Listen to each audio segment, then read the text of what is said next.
क्या आप जानते हैं कि कई बार जीवन की सबसे बड़ी समस्याओं का कारण भाग्य नहीं बल्कि हमारी छोटी छोटी गलतियां होती हैं, और उन्हीं गलतियों का उपाय भी हमारे शास्त्रों में बताया गया है। सुनिए ध्यान से। मनुष्य जब दुख में होता है तब सबसे पहले वो भगवान से पूछता है, हे प्रभु मेरे साथ ही ऐसा क्यों? लेकिन भगवान कहते हैं, मैंने तुम्हें कभी अकेला नहीं छोड़ा, तुम ही मुझसे दूर चले गए।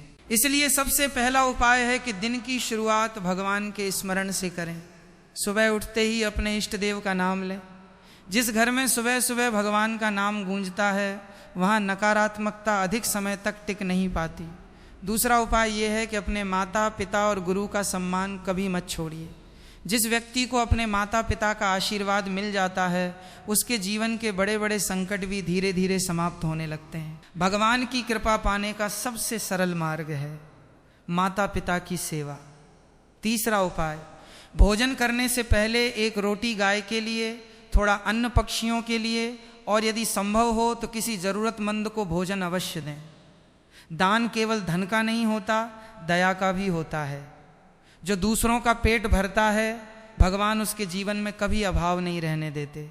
चौथा उपाय, सप्ताह में कम से कम एक दिन अपने घर में दीपक जलाकर भगवान के सामने कुछ समय शांत बैठें। कोई बड़ी पूजा करना आवश्यक नहीं, सच्चे मन से की गई प्रार्थना ही सबसे बड़ी पूजा होती है।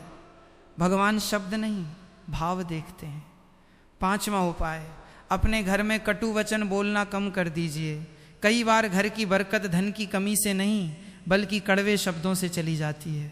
मीठी वाणी सबसे बड़ा धन है। जिस घर में प्रेम रहता है वहाँ लक्ष्मी भी प्रसन्न रहती हैं। याद रखिए, उपाय तभी फल देता है जब उसके साथ आपका विश्वास, अच्छा आचरण और धैर्य जुड़ा हो। केवल उपाय कर लेने से सब कुछ नहीं बदलता, अपने कर्म भी बदलने पड़ते हैं। जब कर्म बदलते हैं तभी भाग्य भी बदलता है। इसलिए आज से एक संकल्प लीजिए, किसी का बुरा नहीं सोचेंगे, किसी का अपमान नहीं करेंगे, प्रतिदिन भगवान का स्मरण करेंगे और जितना हो सके दूसरों की सहायता करेंगे। विश्वास मानिए, धीरे धीरे जीवन में ऐसा परिवर्तन आएगा कि आपको स्वयं लगेगा कि भगवान की कृपा आपके साथ चल रही है।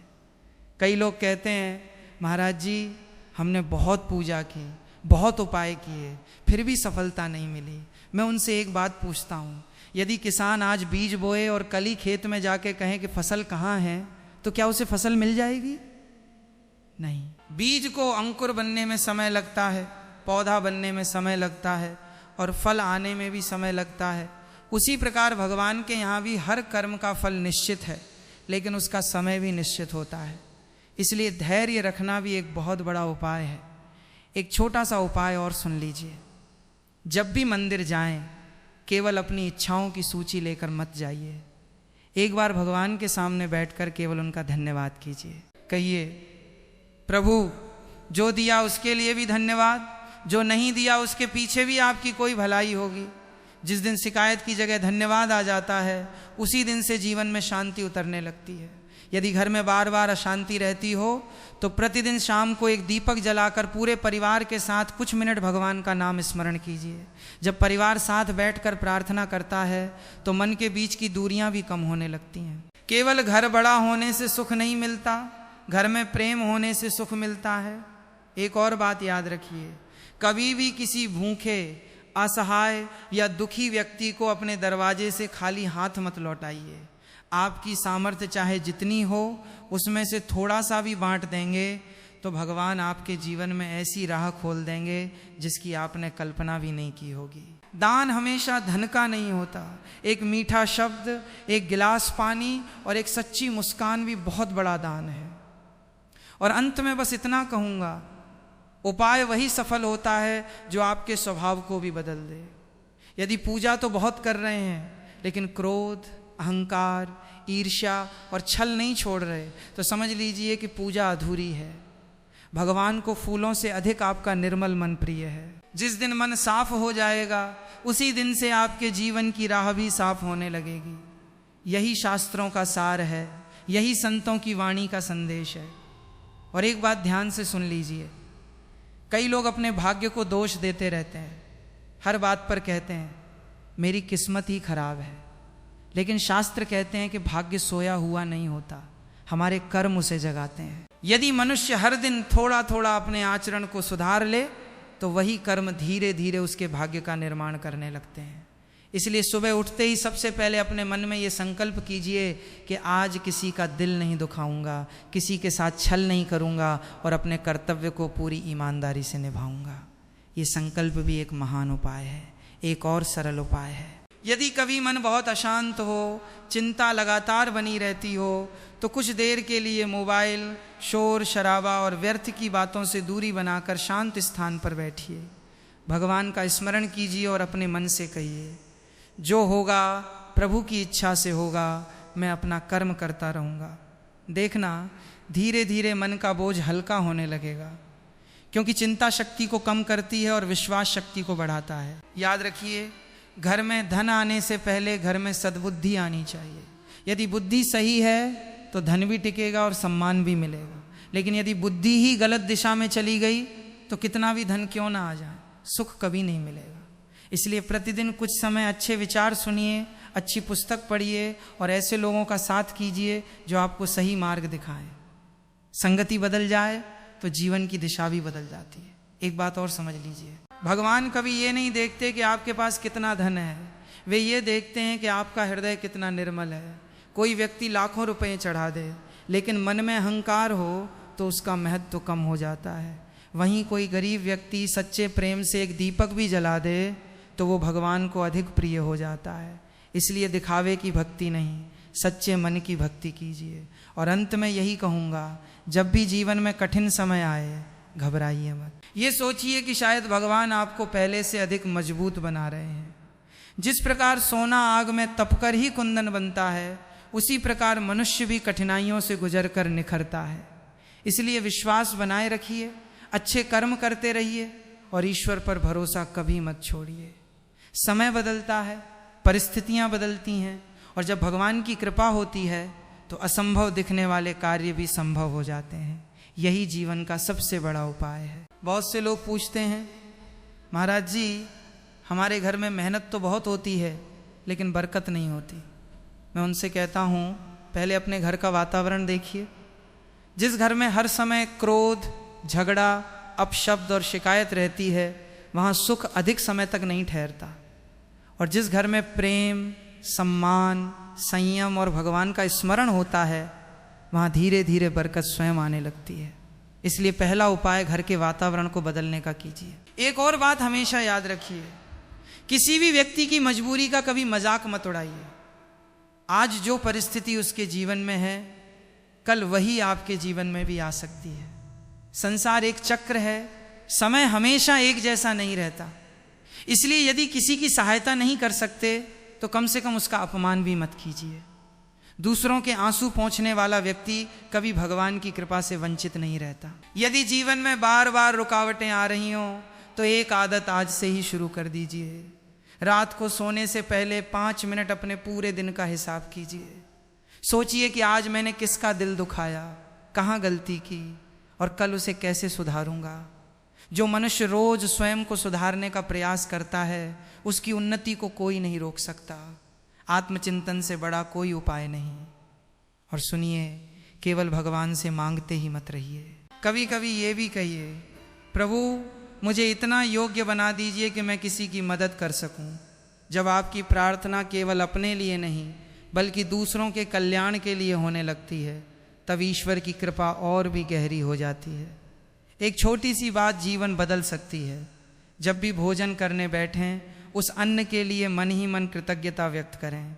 कितने लोगों की मेहनत के बाद वो भोजन आपकी थाली तक पहुंचा है। जो व्यक्ति कृतज्ञ रहना सीख जाता है, उसके जीवन से अभाव का भाव धीरे धीरे समाप्त होने लगता है। याद रखिए, उपाय केवल दीपक जलाने, दान करने या पूजा करने का नाम नहीं है। सबसे बड़ा उपाय है अपने स्वभाव को मधुर बनाना, अपने कर्मों को पवित्र बनाना और अपने मन को भगवान के चरणों में स्थिर रखना। जब ये तीनों बातें जीवन में आ जाती हैं, तब धीरे धीरे दुख कम होने लगते हैं, रास्ते खुलने लगते हैं और मनुष्य अनुभव करता है कि ईश्वर की कृपा हर कदम पर उसके साथ चल रही है। और एक बात गांठ बांध कर रख लीजिए, मनुष्य अक्सर कहता है मुझे कोई समझता नहीं, मेरी सुनता नहीं, लेकिन पहले ये देखिए कि क्या हम स्वयं दूसरों को समझने का प्रयास करते हैं। जो व्यक्ति केवल अपनी बात सुनाना चाहता है वो कभी संबंधों में सुख नहीं पा सकता। इसलिए एक उपाय ये भी है कि प्रतिदिन कुछ समय अपने परिवार की बात बिना टोके, बिना क्रोध किए सुनिए। कई बार टूटते हुए रिश्ते केवल धैर्य से बच जाते हैं। यदि आपके जीवन में बार बार असफलता आ रही है तो निराश मत होइए। भगवान कभी भी किसी के परिश्रम को व्यर्थ नहीं जाने देते। हो सकता है कि जिस मंजिल की आप इच्छा कर रहे हैं उससे भी बेहतर मार्ग आपके लिए तैयार हो रहा हो। इसलिए मेहनत करना मत छोड़िए, कर्म करते रहिए और परिणाम की चिंता भगवान पर छोड़ दीजिए। एक और सुंदर उपाय सुनिए। सप्ताह में एक दिन ऐसा अवश्य रखिए जब किसी से कटु वचन न बोलने का संकल्प लें। चाहे सामने वाला कुछ भी कहे, आप अपनी वाणी को मधुर रखें। शास्त्र कहते हैं कि मधुर वचन से जीते हुए हृदय कठोर शब्दों से जीती हुई बहस से कहीं अधिक मूल्यवान होते हैं। और ध्यान रखिए, जीवन में कभी भी किसी की सफलता देखकर ईर्ष्या मत कीजिए। यदि कोई आगे बढ़ रहा है तो उसकी खुशी में प्रसन्न होना सीखिए।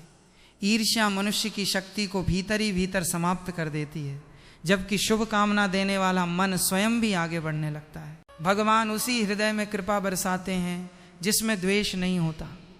अंत में बस इतना कहूँगा, जब भी मंदिर जाएं केवल अपनी समस्याएं मत गिनाइए। एक बार भगवान के चरणों में बैठकर ये भी कहिए, प्रभु मुझे ऐसी बुद्धि दीजिए कि मैं हर परिस्थिति में सही निर्णय ले सकूं। ऐसा धैर्य दीजिए कि कठिन समय में भी आपका विश्वास न टूटे, और ऐसा हृदय दीजिए कि मैं किसी का बुरा न करूं। विश्वास रखिए, जब मनुष्य का मन बदलता है तो उसके निर्णय बदलते हैं, निर्णय बदलते हैं तो कर्म बदलते हैं, और जब कर्म बदलते हैं तो भाग्य भी बदलने लगता है। इसलिए उपाय केवल बाहर मत खोजिए, अपने भीतर भी खोजिए। ईश्वर का सबसे बड़ा मंदिर आपका अपना हृदय है।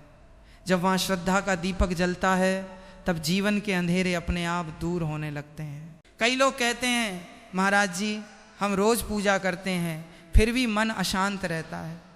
मैं उनसे कहता हूँ, पूजा का अर्थ केवल दीपक जलाना नहीं है। पूजा का अर्थ है अपने भीतर बैठे अहंकार को थोड़ा थोड़ा कम करना।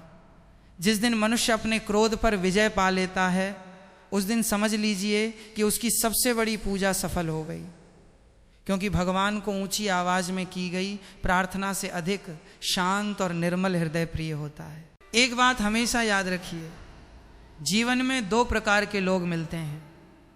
एक वे जो हर परिस्थिति में शिकायत करते हैं, और दूसरे वे जो हर परिस्थिति से सीख लेते हैं।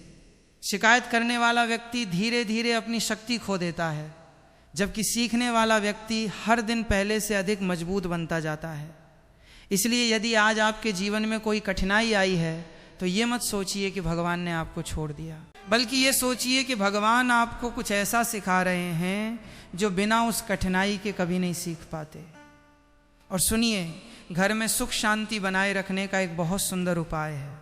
जब भी परिवार के सभी सदस्य एक साथ बैठें तो किसी तीसरे व्यक्ति की बुराई करने के बजाय एक दूसरे का सम्मान कीजिए। जिस घर में चुगली और निंदा का वातावरण बन जाता है वहाँ धीरे धीरे प्रेम कम होने लगता है। लेकिन जिस घर में एक दूसरे के लिए शुभ भावना रहती है वहाँ भगवान की कृपा बिना बुलाए चली आती है। एक और बात ध्यान से सुनिए, यदि कभी आपको लगे कि आपका कोई काम बार बार बिगड़ रहा है तो घबराइए मत। कई बार भगवान उस रास्ते को इसलिए बंद करते हैं क्योंकि आगे कोई बड़ी परेशानी छिपी होती है। मनुष्य वर्तमान देखता है लेकिन भगवान भविष्य भी देखते हैं। इसलिए हर बंद दरवाजे को दुर्भाग्य मत समझिए। हो सकता है वही आपके लिए किसी बेहतर रास्ते की तैयारी हो। जीवन में सफलता का सबसे बड़ा उपाय है समय का सम्मान। जो व्यक्ति समय की कद्र नहीं करता, समय भी उसकी कद्र नहीं करता। सुबह जल्दी उठने की आदत, अपने काम को समय पर पूरा करना और आलस्य से दूर रहना, ये साधारण बातें लगती हैं, लेकिन इन्हीं से असाधारण जीवन बनता है। भगवान भी उसी की सहायता करते हैं जो स्वयं प्रयास करता है। और एक बात कभी मत भूलिए, यदि आपके पास धन है तो विनम्र रहिए, यदि ज्ञान है तो उसे बांटिए, यदि शक्ति है तो उससे किसी की रक्षा कीजिए, और यदि कुछ भी नहीं है तो कम से कम अपनी वाणी से किसी का मन मत दुखाइए। कई बार एक मीठा शब्द लाखों रुपए से भी बड़ा दान बन जाता है। शास्त्र कहते हैं कि मनुष्य के जीवन में 3 चीज़ें कभी व्यर्थ नहीं जाती। सच्चे मन से किया गया भगवान का स्मरण, निस्वार्थ भाव से की गई सेवा और ईमानदारी से किया गया परिश्रम। इन तीनों का फल अवश्य मिलता है, कभी जल्दी कभी देर से, लेकिन मिलता अवश्य है। इसलिए अधीर मत बनिए, धैर्य रखिए, विश्वास रखिए और अपने कर्मों को पवित्र रखिए। जब रात को सोने जाएं तो दिन भर की घटनाओं को याद कीजिए। यदि किसी से गलती हो गई हो तो मन ही मन भगवान से क्षमा मांगिए और निश्चय कीजिए कि कल वही गलती दोबारा नहीं दोहराएंगे। जो व्यक्ति हर दिन स्वयं को सुधारता है उसे संसार की कोई शक्ति आगे बढ़ने से नहीं रोक सकती।